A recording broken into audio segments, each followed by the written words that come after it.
Welcome, everybody. I'm Andy Wilson. I have the honor and privilege of being the CEO and Executive Director of the Alliance for Southern California Innovation, and thrilled to welcome you to our sixth First Look SoCal event.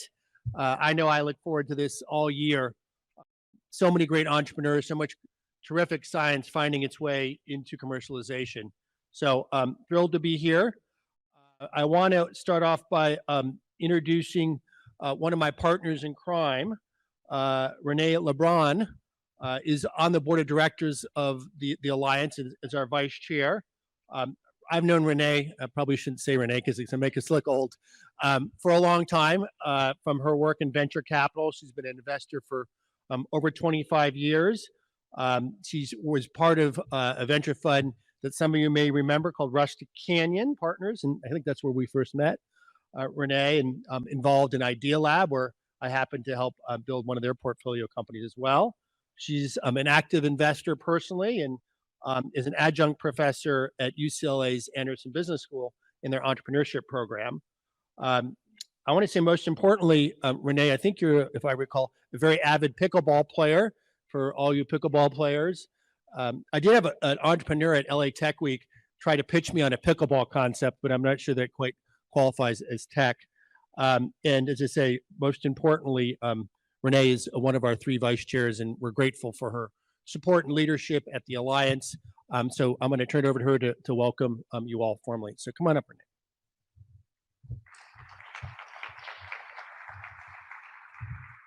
Thank you, Andy. It's really an honor for me to kick off today's event, and thank you all for being here for our showcase, where we celebrate the very best early stage startups commercializing deep tech and life science breakthroughs from SoCal's top research institutions. So many of you here are involved in very important research and far beyond the scope of the lowly business people here. But I thought, since it is about research, I'd start by sharing a little bit of research more from my world. Earlier in my career, I worked for a gentleman named Michael Porter at Harvard Business School, who literally wrote the books on competitive strategy and competitive advantage. What you may not know is that Professor Porter went on to apply his concepts that he had originally written about companies to the competitive advantage of nations and subsequently cities and regions. And in 1990, he published a paper on this topic, and he asserted that national prosperity is created, not inherited. Its competitiveness depends on the capacity of its industry to innovate and upgrade. Companies gain advantage against the world's best competitors because of pressure and challenge, and they benefit from having strong local rivals, aggressive home-based suppliers, and demanding local customers. Further, there is a need for factors that are highly specialized to an industry's particular needs. So things like specialized scientific institutes and pools of capital, exactly what we have represented here today. So while he originally wrote these concepts about nations, you can see they also applied to cities and regions.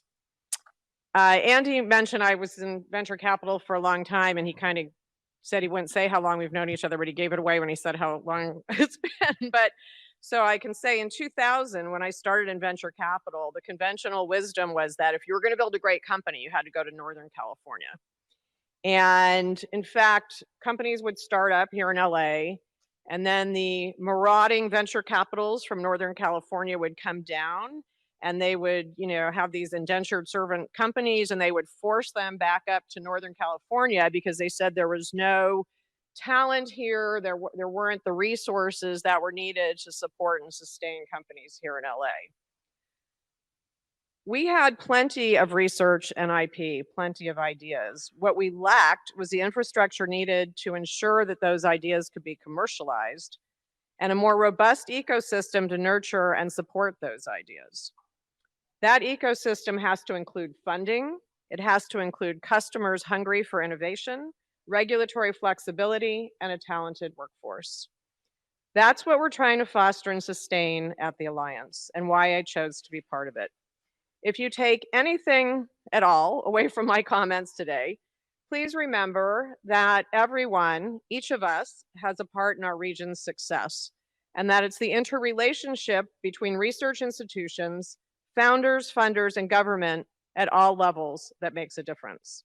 By being here today, you're taking part in that process and helping ensure the economic future of our SoCal region as the important and vibrant economic engine that it is today. So with that, please enjoy the afternoon, and I look forward to speaking with many of you as the program goes on.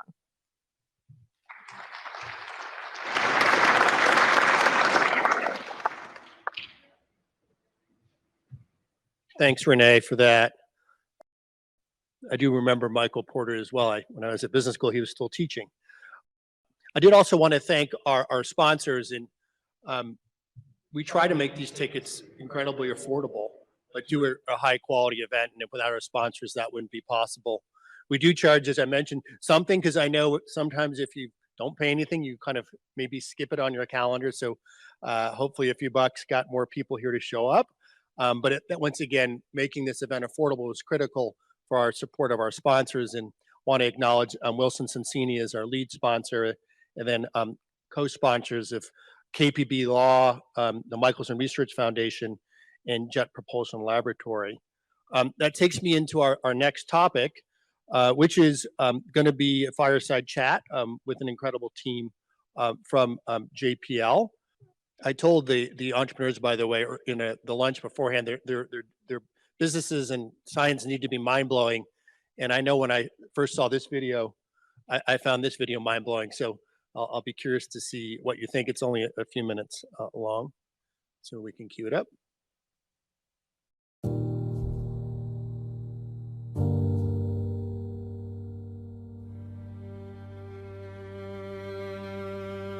We are designing an easy and rapidly mass manufacturable ventilator device, and it is a crazy project.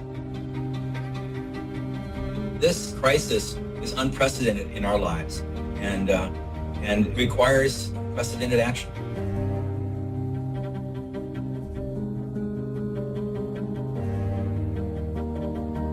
I'm so amped up. I mean, it really, the adrenaline rush, it's exciting, but it's exhausting. And I think we all just want to do everything we can to try to help. Are you ready? Yeah. Oh, very cool. That's awesome.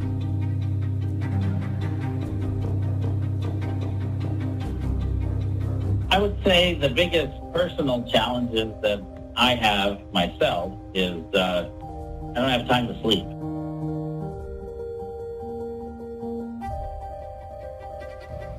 I think what JPL brings to the table is extraordinary talent. It also brings to the table tremendous innovation. The third thing it brings to the table is tremendous focus. The other thing that I felt, I see it in our team, and that is a call to duty. I have this talent, I'm an engineer or a scientist, I can do something. We have the potential to save human lives, people that we might know, our neighbors, our families. And that intensity, amazing. It's amazing. And as stressful as this has been for everybody in the last couple of weeks, not one of us can stop.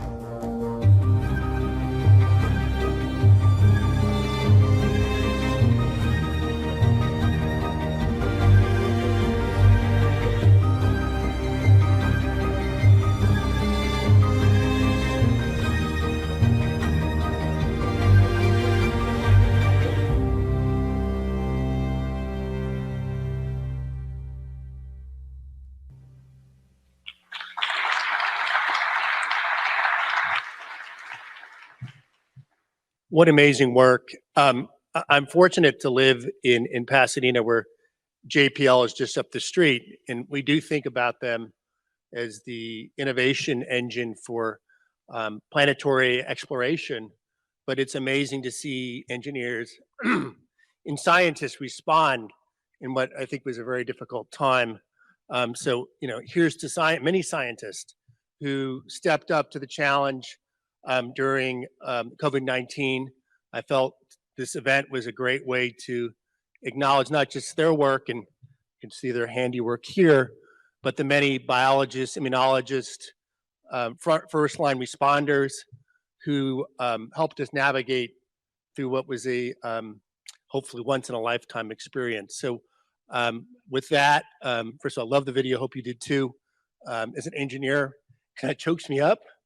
But I want to hear more about their story, because I know there are many stories going on around the world where scientists and engineers are really addressing some of the most important challenges facing humanity. So with that, I want to bring up David Bailey, who's going to moderate the discussion. I do have to say a little bit of call about David. You can bring up our JPL amazing engineers. David has been an incredible collaborator in our work, and frankly, in many of the companies I started as an entrepreneur, I looked to David and his organization, KPB Law, which is very, very fine intellectual property organization. So David, thank you for your work in the ecosystem, and thank you for helping my companies, and thank you for illuminating some of the great work that happened at JPL. It feels like a long time ago, but it wasn't that long ago. So over to you. Okay, thanks very much, Andy. And before I introduce Dave and Michelle, who are here to talk about this amazing experience, one thing that didn't come across in that video is really just how quickly everything that we saw there took place. What we're going to talk about this afternoon is how you go from idea to an FDA-approved product in 37 days. And that's just incredible. And so to try and help us all kind of get a sense of the time frame and the urgency of this, I thought it'd be useful to try and take yourself back to March of 2020.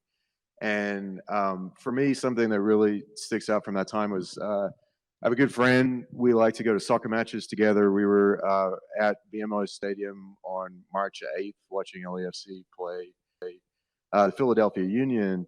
And my friend Jules, who works at Amgen, turned to me and was like, I'm really glad we were able to make it to this game, because this coronavirus thing, it's going to be a big deal. This might be the last game we get to watch in a while, because I think everything's going to shut down pretty soon. And my response was, is it really a good idea for us to be in a stadium with 20,000 people if a pandemic is unfolding around us? But as we all know, it did. On Wednesday, March 11th, sadly, LA County announced the first death from the coronavirus. And I'm going to bring Dave into this story. At this point, on that day, Dave was waiting for coffee, and you were really worried. Now, Dave, why don't you introduce yourself? Tell us a little bit about what you do at JPL and what it was you were worried about as you were waiting for your coffee that day at JPL. Sure. I'm Dave Van Buren. I'm an engineer at JPL. I work on missions, technologies, and on that day, which was that Wednesday, I was in the CAF getting my morning coffee right behind Rob Manning, who's the chief engineer at JPL, and I turned to him, said hello, he said hello. We chit-chat about what we were doing, but then later I got back to my desk and thought, that stuff we're working on today, we just talked about, it's not really the most important thing at this moment, where we were about to have our first death in LA County, and pandemic looked like it was looming, and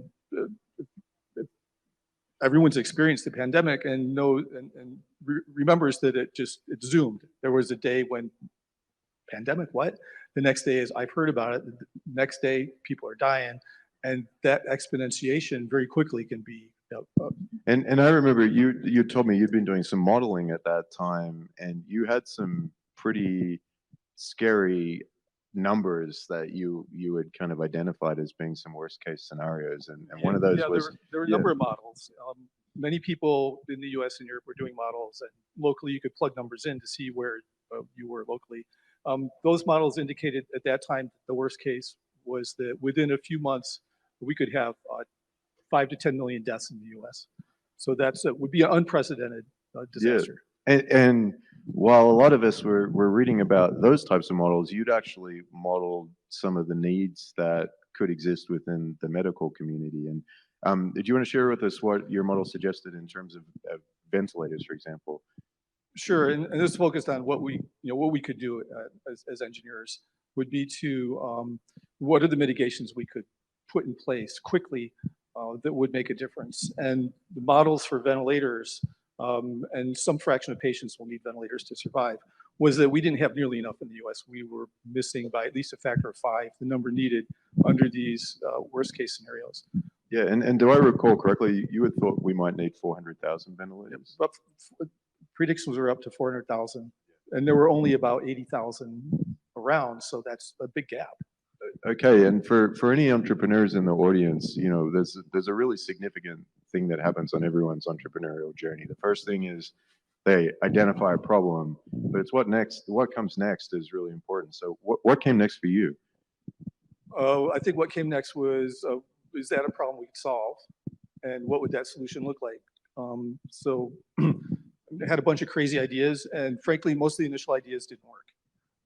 But we put together a team of excellent engineers, Michelle and so on. Yeah. And, so if I could just interrupt you there, let's kind of go back to our timeline. So if I recall correctly, March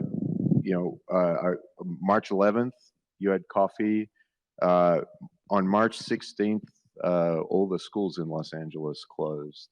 And at that point, you started to build a team. You held your first team meeting. That was our kickoff. Yep. We had recruited a world-class pulmonologist to assist us. So very quickly, we put together a team with the best people we could find to attack this problem. And we had a kickoff on that afternoon. We spent 4 hours in a room with a wall of whiteboards, filling it up with what does it look like to solve this problem. Great. And Michelle, I believe that it's around this time that you started to become engaged with the project. So please introduce yourself. Tell us a little bit about what you do at JPL and how you got involved with the project. Thank you. Hi, I'm Michelle Easter. I'm a mechatronics engineer at JPL. Mechatronics is kind of a hybrid discipline with mechanism design with embedded electronics, similar to robotics. So I'm a hardware person. So I got looped into this problem after the kickoff meeting. And from my perspective, I got a call, which is like, okay, we have a very real problem and we need to build something, not just that works, but that we can get FDA approval on if we want to have any chance of actually connecting this to a human. So it's like, I think that was kind of an aha moment where everybody realized the scope was a lot bigger than just how do you build the device. It's how do you build the device that you can actually get FDA approval for, which is the next level problem. So my mentor, who I've been working with since I started at JPL, who's amazing, was one of the first people that Dave looped in, and he called himself an engineer, but he's like my boss's boss's boss, just for the record. He's being humble. Basically, my mentor, who ended up being the lead for the design team, called me in because he and I worked very closely on a lot of my satellite deliveries, hardware deliveries that I'd worked, and he was kind of like, we need action like now. Are you down to come into lab? Like, are you comfortable working in this environment to come in and help us come up with a design? And I was like, let me in, just like get me on the access list and I'm there. So I was super engaged right away. Yeah, I guess I'll leave it there. Yeah. So one of the things that I'm fascinated about in having an opportunity to talk with you about this is it wasn't just the two of you. You built a team that over the course of the project included over 100 people. And so keeping in mind that all of this happened in 37 days, how did you build a team that quickly? How did you go about identifying people, the skills that you needed, and who could fulfill those roles? I think there are two parts of it. First of all, everyone wanted to help. We had no trouble at all getting people to join this team. So, and everyone at JPL is very excellent at what they do, and so the team was a very excellent team. We probably added, we doubled our team in size roughly every day for the first week. That's how quickly we grew the team. And it was word of mouth. It was, there were some notifications on sort of the internal JPL media that this was going on, if people were interested to get in touch with us. We all were fielding emails. And then the specialty skills that we had not recruited yet, we put feelers out for people who could do it. We recruited not just at JPL, but we had people in other places as well joining the team, from White Sands on some specialty skills regarding material properties, procurements, some local and larger companies and so on. So the team was quite big and more than just JPL. And how did you identify those people? Was it just word of mouth? What was the kind of a mix. I'll say that like my role was interesting in that I was responsible for standing up the facility that we actually built the prototypes in, and then overseeing the flow of the hardware actually coming together. So like my role was a very practical one. So I was like, well, I need technicians, I need facility management, I need, discrete roles. And I was actually coming off of a bunch of simultaneous actuator deliveries where I'd been working with a lot of flight technicians who had a bunch of hardware skills. And so I kind of pulled from my go-to people, like, oh, I know you guys all work together and we can do this stuff. Like, do you want to come in and help? We're already a well-oiled machine. We know how each other works and communicate. So I remember there was a moment where like I was told, Michelle, who's your A team? Like, who do you want? Who's like the best people you can ask for, because we can get them, because it was a priority for the project, which was amazing. And so it was really like, how do you pull your, what I call like set it and forget it people, like get them on board, because then you know that we'll crush. And then what Dave said was also true, which is cool, which is that people were like soliciting us. Hey, this is my background. Let me know how you can help or how I can help. And so at one point we had in one of the rooms that we used for meetings and whatnot, on one whiteboard, a bunch of printed out emails from people with their skill sets highlighted. So when it came up, oh, we need an oxygen cleanliness specialist. Oh, we got one right here. Pull them from the board and plug them in. It was amazing. And so something, Dave, that you touched on was that you had access to a doctor who was very helpful with you in kind of understanding the problem.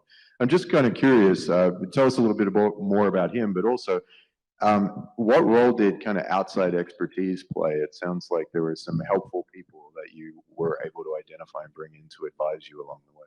Yeah, oh, right. Very true.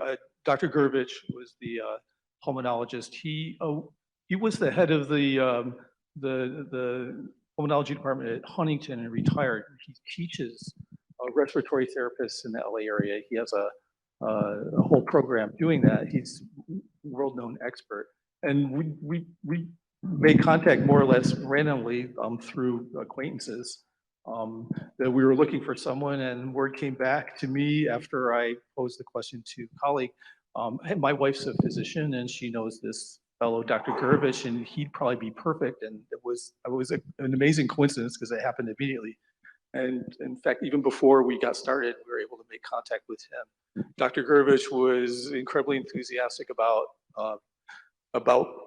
the prospect of attacking this problem, and joined us with, I would say, with more than gusto, with full passion, and engaged us from the very minute, forcing us to more or less take off our naive perspective and be very serious about addressing the, as Michelle said, the need for us to provide ventilators that could be used in hospitals with full FDA approval, so that people would use them rather than just some sort of emergency last-ditch machine. Now I recall, is he the one who kind of burst your bubble that you weren't going to be able to go to Home Depot and buy the he parts? was, and the bursting. There were a lot of burst bubbles, and that was probably one of the first. And in fact, we got good at bursting bubbles. That as we went along, we had a lot of ideas, a lot of possibilities, a lot of things to try out, and we were pretty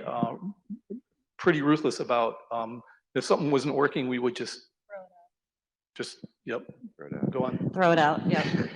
Throw it out right now, because we didn't have any seconds to waste. So a lot of times with design, if you kind of incept an idea, it can be maybe hard to let it go, but nobody suffered from that on this team, which was excellent, because everybody was hyper-focused on an objectively successful result as fast as possible.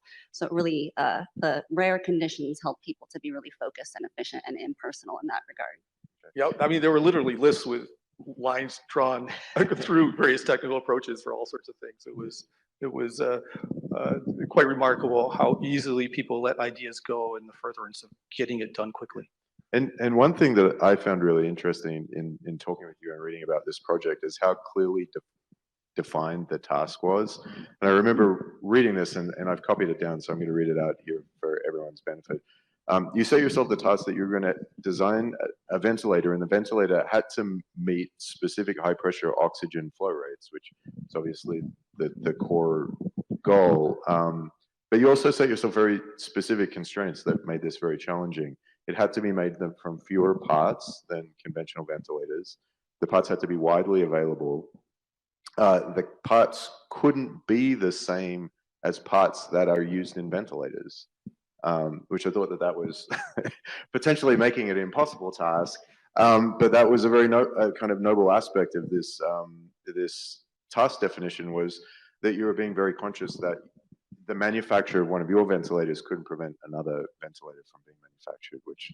Yeah, in that regard, like we really borrowed from the medical community with the do no harm mantra. You know, we want to help. We can't get in the way of other people that are actually doing what we're trying to do. Mm-hmm. So with that task definition in mind, let's take us back to the timeline. March 20th, that was the Friday. At that point, we were all under stay-at-home orders. There'd been a statewide stay-at-home order and a stay-at-home order for Los Angeles County. So if I understand correctly, now that you're stuck at home, Michelle, you've been tasked with building a supply chain. So talk to me about how you had to think about the supply chain for a product that wasn't yet designed.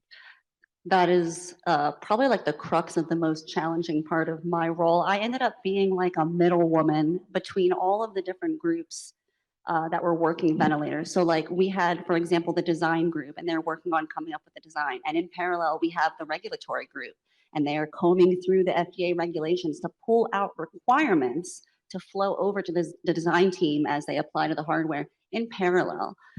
So the design team had to be super nimble in that regard. And then in parallel also, we had our operations team who was engaged with the medical community, pulling more technical requirements from them as far as like, what medical performance are we trying to hit? So we were cobbling together the requirements in parallel with the design. And then, you know, one of the biggest constraints you mentioned was supply chain. And the element of, you know, non-interference with the traditional ventilator supply chain was super challenging.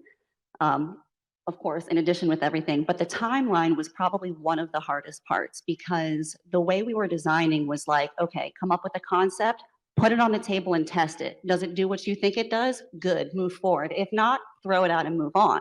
So the second we had an idea, we needed the part on hand now to assess. There was no wait 1 week for them to ship it. If it takes a week to come, it's not an option. And it's like, if the vendor actually had a unit on hand that they can get to me tomorrow to test on the table, that's good and all. But can your company or your back-end supply chain actually fab 100,000 of these in the next 2 months? Because if the answer to that is no, I don't care if you can ship me 10 tomorrow, throw it out. And so I was also very embedded in the production team, and the production team was like on the phone with all these different companies trying to understand, okay, I know that you don't traditionally work with medical, but we need to know all of the materials inside your unit because we're going to be flowing pure O2 through it to deliver to a human. So can you give me all your materials lists? And like, you know, literally all of that converging at once, which was really challenging. And actually, like back to the supply chain topic, you know, JPL doesn't ever have to be in this paradigm. You know, we have usually a reasonable amount of time to plan things because of our timelines and the level of complexity of what we do. And so back to the kind of like invoking outside folks, there was one young woman who I knew from nonprofit work that I do outside, and she worked supply chain with SupplyFrame. If any of you are familiar, they're like a back-end electronics parts supply chain nodding. And so we actually pulled her in. She was the only non-NASA core team member in the production. Erica Earl was amazing. And it was really just a lot of parallel communication and a lot of people being willing to pivot immediately. Oh, please, Dave. Everything was done at the same time. It was like a beautiful coming together of ideas from all over the place. Just look at the box. We had to figure out how big the box could be. A decision was just made. This size should be enough. It's not too heavy. It's not too tight. We don't really know what's going to go inside, but we had to make a decision. And so there are all these different threads of activity that were happening concurrently. And ordinarily you'd think that would just be pure chaos, and you'd come up with, you know, cauliflowers glued to asparagus or something. But instead, because we were working together very tightly. We had a lot of, an incredible amount of communication in the team on what was going. We probably spent a couple hours every day, just people huddling and talking about where they were, what they were thinking of doing next, how they could help the others. And so that very tight loop allowed us to, without a lot of planning, which I guess is the other way to do it, without a lot of planning, still have it come together, everything more or less at the same time, which I think was the only way we could have gotten it done in that period of time. A little bit inefficient. There are things we did that we threw out. Sure, but yeah, understandably. Yep. One of the things that I was very curious about, for those of you who've been on JPL campus, usually have to provide identification, have someone sign you in. How's the JPL procurement process for sourcing thousands of components on very short time frame? Oh my God, this was really fun. So I was, the manager of the hardware. And so JPL is not set up for anything that we were doing. It took me probably like 2 weeks just to like wrestle the shipping department into like, what are we going to do about this? And it was like a bunch of funny things. Like, for example, companies were keen to have us try their part. They were just shipping us stuff for free.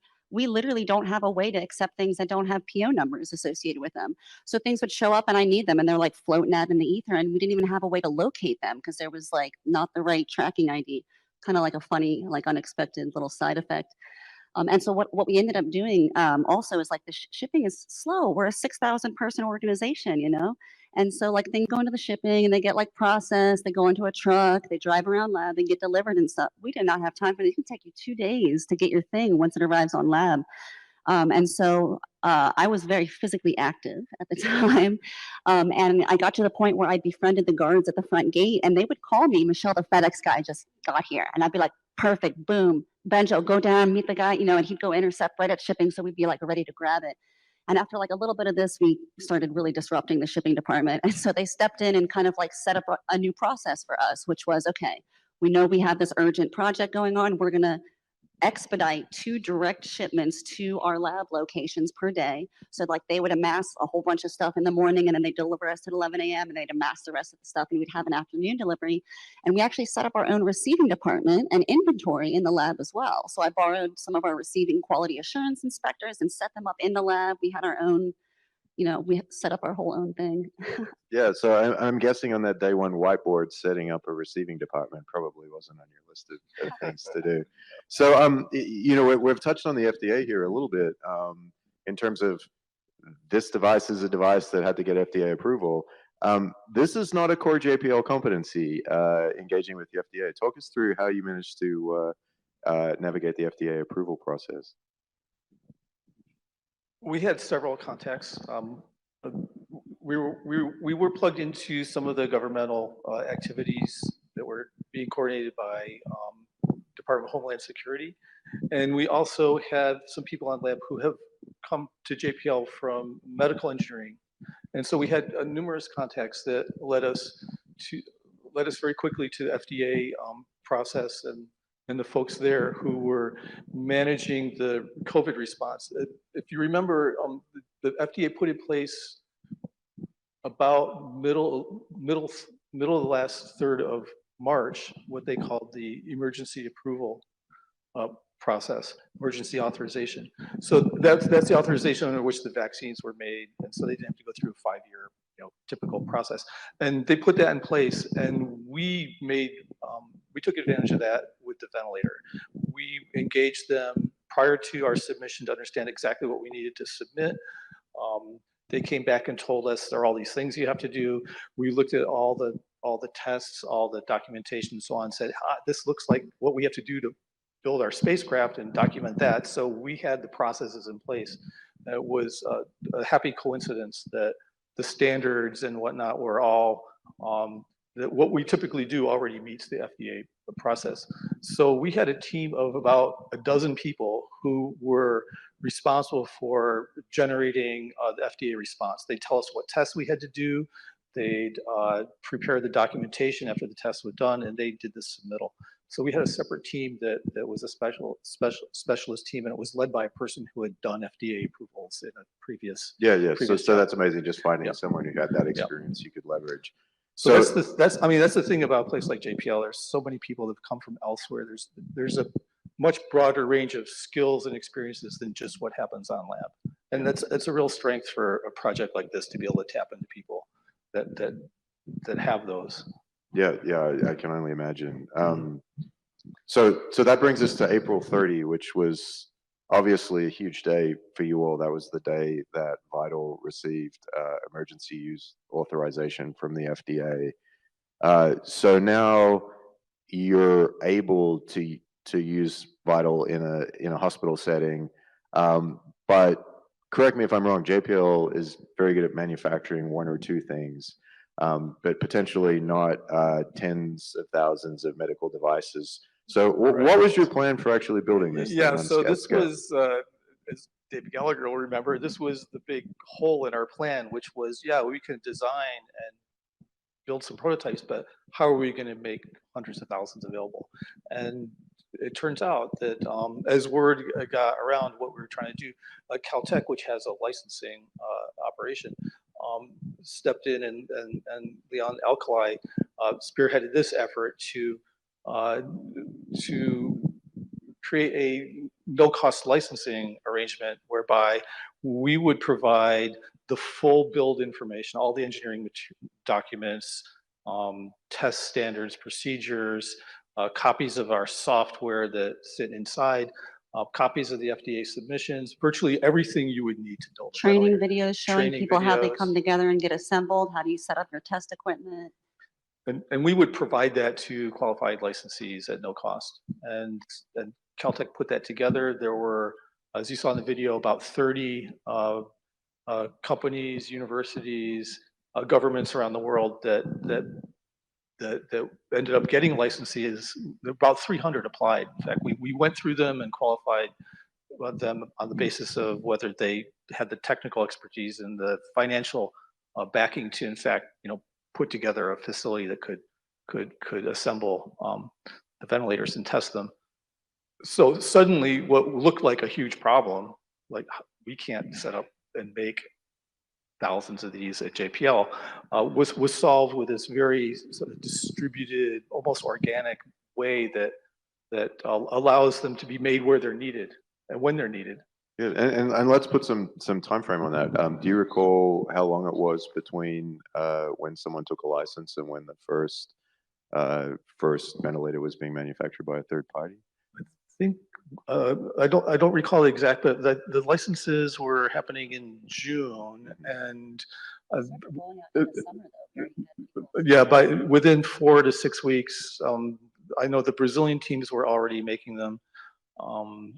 And so it was pretty quick. Yeah, I mean that's just incredible to think that you're having a coffee in March, worried about how we were going to provide people who needed critical care with ventilators, and by that summer in Brazil, people were benefiting from yeah, it was like later that year. Once we kind of did the handoff, and like back to the documentation, like one thing that JPL does very well is generate very clear documentation of everything we do. So actually creating this knowledge transfer handoff package turned out to be totally up our alley. Doing so, we do the handoff, and then there was definitely a period where we kind of had to help put the training wheels on our licensees, make sure they were actually getting up and running. So we had a lot of like remote troubleshooting sessions where, I'm on the video with people from India, like the alarms are going off, Michelle, and I'm like, okay, hold the camera closer, I can't see what. But that happened like later that year. They cobbled together prototypes by the end of that year. Right. In fact, these are prototypes that we built, and these are world travelers. These two units have been to Brazil, to India, to meet the president. To meet the president, yes. And so we built them so that we could send them to the licensees, and they could use these in their facilities to test out their testing. Make sure that they had that all down. So when their first unit came off the line, they could immediately jump into testing the production units rather than trying to figure out how to test them. Yeah. So this is just incredible. And as Andy alluded to, this is obviously just an incredibly inspirational story of how a team of engineers can come together in a very short space of time to address a need. And I think it's kind of the thread that weaves into RNA vaccines. I certainly wasn't aware of this before I'd spoken with you both, but the FDA had actually issued 2,000 emergency use approvals by the end of March. So this is just part of a larger narrative of how the technical community and entrepreneurs really stepped up to address what as Andy alluded to, hopefully is a once in a lifetime need. I think it also speaks to a theme that Renee highlighted of the importance of having a pool of talent to draw upon when you're seeking to innovate. So I hope you all will join with me in thanking Dave Van Buren and Michelle Easter for joining us today to tell us about the story. Their efforts and the efforts of their colleagues at JPL are obviously truly inspiring, but I imagine that anyone in the audience who's an entrepreneur can take all kinds of very important learnings about how you build a team, the importance of communication, the importance of not having ego involved in product design and just doing what you can to solve problems quickly. It's just an incredible story. So thank you both for joining us today. Thank Thank you so much. Thank you. Who knew engineers could be superheroes? Amazing story, guys. Thank you so much. It's funny you mentioned Dr. Mike Gervich, who actually was my pulmonologist in Pasadena, and I know he retired, so I see him. I'll have to give him a high five next time I see him around Pasadena. I do think what's most amazing, obviously, is not just the outcome, but you think about a place like JPL, where their missions are measured in billions of dollars in years, and to pivot kind of that type of thinking and that type of approach to kind of product development to something that could produce this in 37 days is staggering. So the agility, I think, of the team in JPL is really particularly noteworthy. So thanks again. Let's give them one more round of applause.